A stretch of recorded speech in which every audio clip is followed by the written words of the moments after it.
即摆即个时节，照理讲，荔枝、奶枝爱大出才对。但是今年因为暖冬甲病太寒的关系，产量大减9成，市场一斤爱80块，若较水的一斤爱100块。人客话贵，果农嘛真爱玩，因为产量太少了，根本就无地收成，所以就算继续搁较安怎好，原来是赚袂到。 奶枝的单位并无表示计数，因为头家的惊下会扣人客惊到，即马一斤都爱100以上。这一斤180，这肉5包。这肉5包啊，乌叶偌济？乌叶啊100。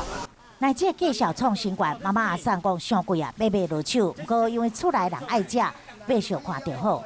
130，哦。前啊7斤8斤100。哎，啊你无买是因为伤贵啊？